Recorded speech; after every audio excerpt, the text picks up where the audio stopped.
अस्सलाम वालेकुम students, my name is Usman. Future with academy से आप सबको खुशामदीद कहूँगा।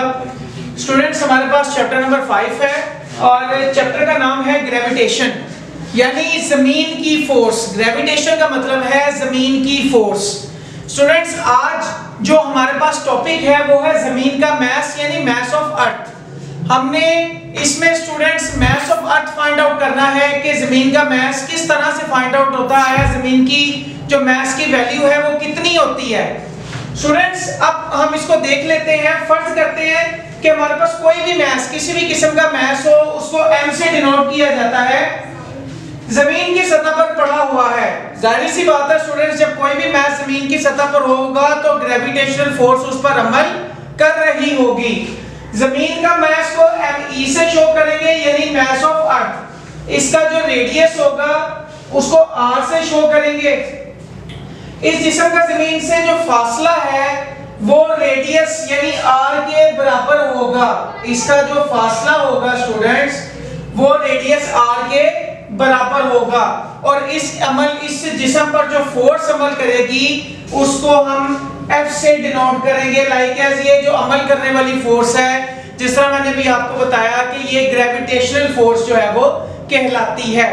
तो स्टूडेंट्स, हमारे पास यहाँ पर हर चीज मौजूद है। हम इससे एक फॉर्मूला जनरेट करेंगे और उस फॉर्मूले से हम मैस ऑफ अर्थ जो है वो फाइंड आउट करेंगे। स्टूडेंट्स, हमारे पास सबसे पहले फोर्स बराबर है G, यानी ग्रेविटेशनल फोर्स।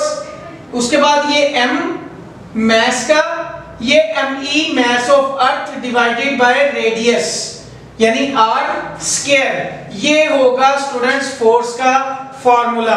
हर चीज हमारे पास इसके अंदर मौजूद है और इसको हमने सिर्फ एक फॉर्मूले की शक्ल दे दी है। स्टूडेंट्स, प्रीवियस मुतअद्दिद जो लेक्चर्स है उसमें हम पढ़ चुके हैं कि फोर्स किसके बराबर होती है। यहाँ पर सबसे पहले हम फोर्स का फार्मूला लिखेंगे। F = W, W = mg, यानी जो फोर्स है वो वेट के बराबर है।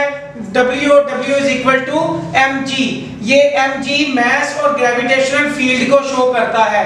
तो स्टूडेंट्स, हमारे पास ये F का फार्मूला आ गया। F = W, W = mg। यहाँ पर हम क्या करेंगे, सिर्फ कीमत दर्ज करेंगे।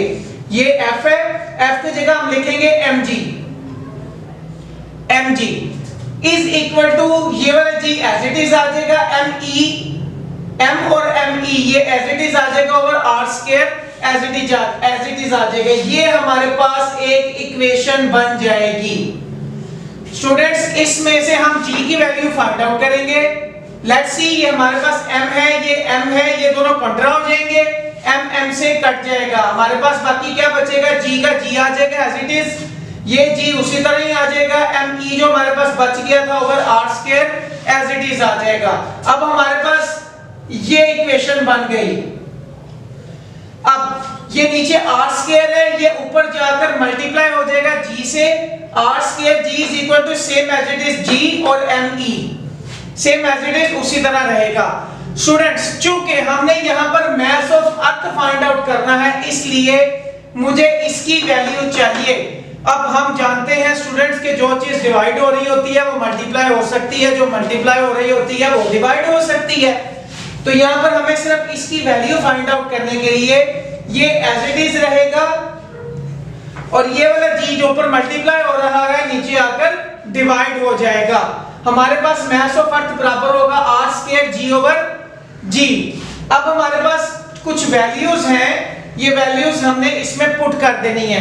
ये वैल्यूज स्टूडेंट्स एग्जामिनर कभी भी आपको नहीं देगा, ये वैल्यूज आपको खुद से याद करनी पड़ेगी कि जो जमीन के रेडियस की वैल्यू है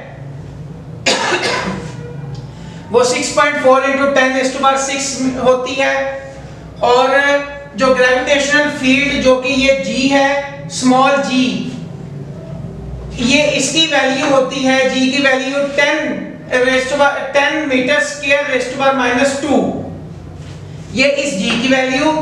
अब जो ग्रेविटेशनल जो g होता है उसकी वैल्यू होती है 6.67 × 10⁻11 newton metre square kilogram minus square.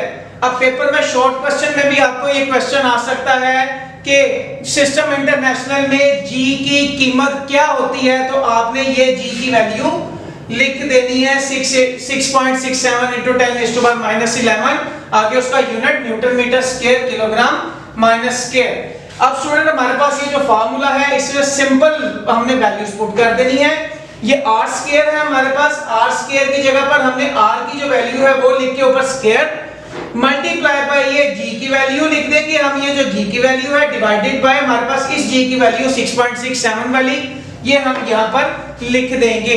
Students इसको मल्टीप्लाई करके डिवाइड करने से हमारे पास 6.0 into 10⁻24 ये हमारे पास जो जमीन का मास है, मास ऑफ अर्थ, ये उसकी वैल्यू निकल आएगी। तो स्टूडेंट्स हमारे पास इसमें सबसे पहले जो शॉर्ट क्वेश्चन था वो हो सकता है इस पूरे में सबसे पहले आप लोगों को सिंबल्स का पता होना चाहिए कि किन किन सिंबल्स को किसके साथ डिनोट किया जाता है। उसके बाद आपको ये वैल्यूज तीनों याद करनी है कि इन तीनों की जो वैल्यूज हैं वो क्या क्या होती हैं। उसके बाद स्टूडेंट अगर आपसे पूछा जाए कि सिस्टम इंटरनेशनल में जी की कीमत क्या होती है as like a short question, वो आप ये वाली वैल्यू वहां पर लिख देंगे। तो स्टूडेंट ये हमारे पास आज का क्वेश्चन था।